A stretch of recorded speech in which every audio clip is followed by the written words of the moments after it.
বন্ধুরা, আজকে ছোট ইলিশ মাছ নিয়েছি, একটু কচু শাক দিয়ে খাবো। আপনারা তো কচু শাক দিয়ে অনেক রকম ভাবে ইলিশ মাছের রেসিপি করে খেয়েছেন। আমি আজকে এই ছোট ইলিশ মাছ আর কচু শাকটা এরকম ভাবে করব। কচু শাকটাকে কিন্তু আমি এরকম ভাবে কেটে একটু জলের মধ্যে রেখেছিলাম।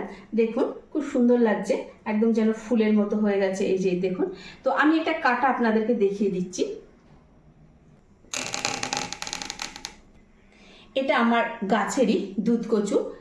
এরকম ভাবে আগে একটু ছোট করে কেটে নিয়েছি। এই যে দেখুন, এবার আমি ডাঁটিটাকে একটু ছাড়িয়ে নিলাম।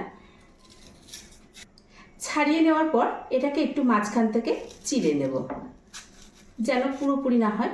এরকম ভাবে আবার একটু এরকম করে কেটে নিলাম। অপোজিট সাইডটাও ঠিক একইভাবে চিড়ে নেব। এরকম ভাবে চিড়ে নেওয়ার পর জলের মধ্যে কিছুক্ষণ ডুবিয়ে রাখতে হবে। যখনই আপনি জলের মধ্যে বেশ কিছুক্ষণ ডুবিয়ে রাখবেন, তখনই কিন্তু এরকম একটা সুন্দর ফুলের মতো সেফ হয়ে যাবে। লবণ আর হলুদ দিয়ে দিলাম।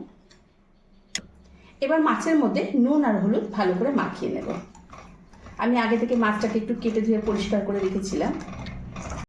এর মধ্যে আমি সর্ষের তেল দিয়ে নিয়েছি। তেলটা গরম হয়ে গেছে, দিয়ে দেবো কালো জিরে। ইলিশ মাছ কিন্তু একটু সর্ষের তেল দিয়ে করলেই ভালো লাগে।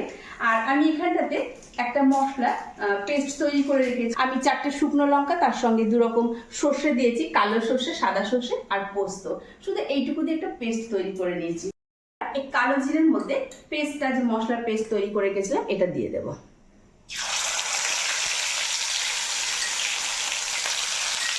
স্বাদ অনুসারে লবণ আর একটু হলুদ দিয়ে দেবো। এখানে মশলার বাটিটা আমি একটু জল দিয়ে ধুয়ে নিয়েছি, এই জলটা দিয়ে দেব। এবার মশলাটাকে একটু কষিয়ে নেব। মশলা থেকে তেল ছেড়ে দিয়েছে, মশলা কষা হয়ে গেছে।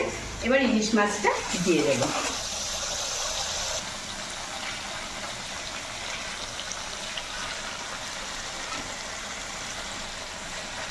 খুব সামান্য একটু জল দেব আর একটু ভালো করে নাড়িয়ে নেব।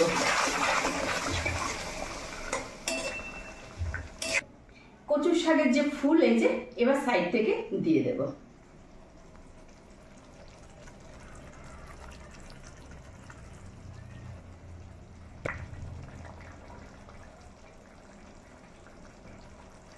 বন্ধুরা, দেখতে যত সুন্দর, খেতেও কিন্তু খুব ভালো হয়। এবার একটা ঢাকা দিয়ে 15 মিনিটের জন্য লো স্টিমে রেখে দেব।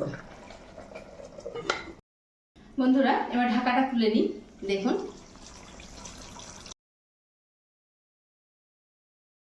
বন্ধুরা, তাহলে আমার রেডি হয়ে গেছে কচু শাক দিয়ে ইলিশ মাছ।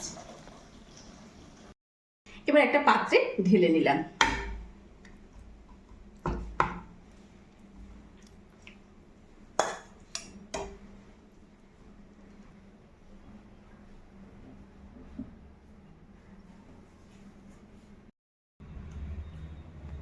বন্ধুরা, যারা একটু লঙ্কা বেশি পছন্দ করেন, কয়েকটা উপর থেকে লঙ্কা দিয়ে দেবেন, ভালো লাগবে। আমি কয়েকটা লঙ্কা দিয়ে নিয়েছিলাম। তো এই রেসিপিটা আপনাদের কেমন লাগলো জানাতে ভুলবেন না। একদিন এরকম ভাবে রান্না করে খেয়ে দেখবেন, ভালো লাগবে। ধন্যবাদ।